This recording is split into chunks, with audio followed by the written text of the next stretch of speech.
Hi, I'm Ani Safarian, Associate Marriage and Family Therapist here at Embracing You Therapy. Today I will be speaking about why some couples report losing the spark in their relationship after welcoming children, and more importantly, 5 tips on how to get it back. It's a pretty common occurrence that parents place the needs and wants of their child as their top priority. As the responsibilities and demands of parenthood grow, the adults can become stretched thin. Coupled with the responsibilities of maintaining a home, a job, taking care of aging parents, and other life stressors, this may leave the adults almost completely depleted. Any energy the couple has left at the end of the day when they're finally alone may not be directed at focusing on one another, leading to eventual disconnection and dissatisfaction. We know parenting is a big responsibility that takes time and effort. However, some couples forget that their own individual and relationship needs are as important as ever. Supporting one another, connecting, and communicating are just as important as they were before you had children, arguably more so, in order to sustain the life you have built together. So, why did you lose a spark? Well, maybe the majority of your time goes towards the kids, running errands, paying bills, maintaining your home, personal projects, and so on and so forth. You're so busy checking off the items on your to-do list that you leave little to no time to attend to the needs of your relationship. Second, maybe you've depleted your energy so much so that there's little to give to your partner at the end of the day, let alone yourself. This is especially true if you are the partner who carries the majority of the mental load on top of the daily tasks. In other words, your cup is empty. Third, if there were some issues in your relationship before having kids, then the kids may have become a distraction from doing the work of resolving these issues. As time goes on, you continue to build resentment, hurt, or anger towards your partner that you two never worked out.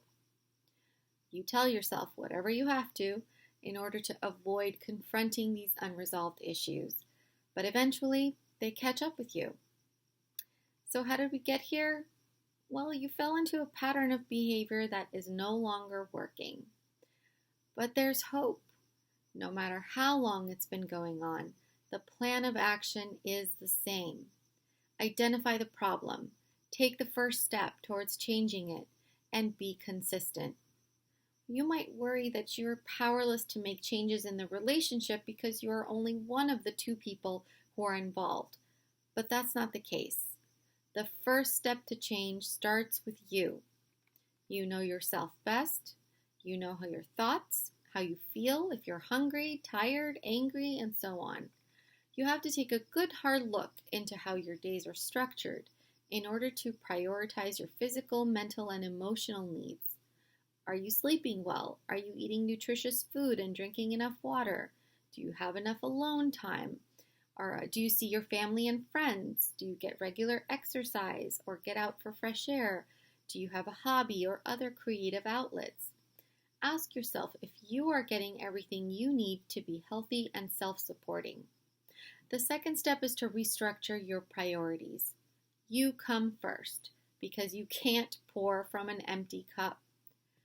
Then comes your couple's relationship, because guess what? This family of yours began as just you and your partner. Then at last come the kids. Yes, the kids are last.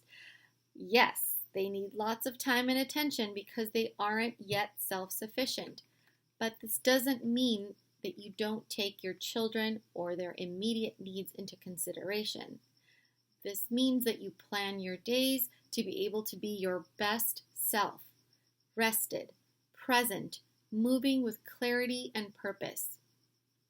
When your needs are being met, you're likely going to be in a position to give. Remember, your cup will now be full to pour from, to give your children what they need, and to give your partner the affection, attention, communication, quality time, and consideration that they need. Nurturing the relationship in this way will allow you to become a more united couple and to parent your children even better. When 2 strong individuals support one another, they create an incredible team that raises self-sufficient kids, confident kids who eventually grow up and move away, leaving their parents on their own once more. So ideally, these parents are still invested in one another when that time comes. And this is facilitated by being consistent in prioritizing one another ahead of the children. Tip number 3, assess your relationship. You can't improve your relationship unless you have clarity and agreement on what the problem is. You can do this together or with a couples counselor. A curious and open exploration of the issue is important to be able to unpack where it went sideways. Be clear about what you want.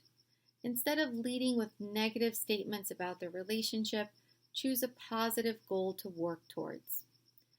Tip number 4 is to create a plan of action that directly addresses the problems you identified during the assessment phase. Be intentional and consistent.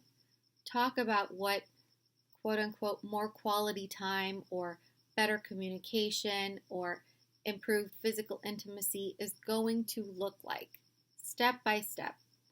Schedule it in routinely.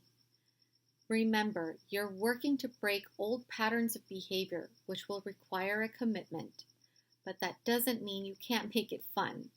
So schedule those date nights, go on a retreat, practice your communication tools, read books together, take dance classes, whatever it is you decide to do it together and consistently.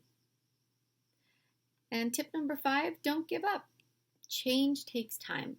If both of you are committed to improving your relationship, change will come in time. Remember what it was about your partner that you fell in love with in the first place. Acknowledge each other's efforts, no matter how small, to create a culture of appreciation.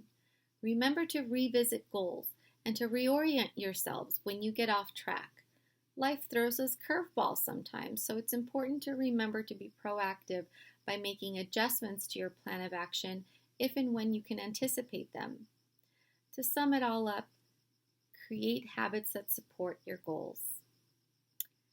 Good luck, and if you found this video helpful, please like and subscribe to our channel.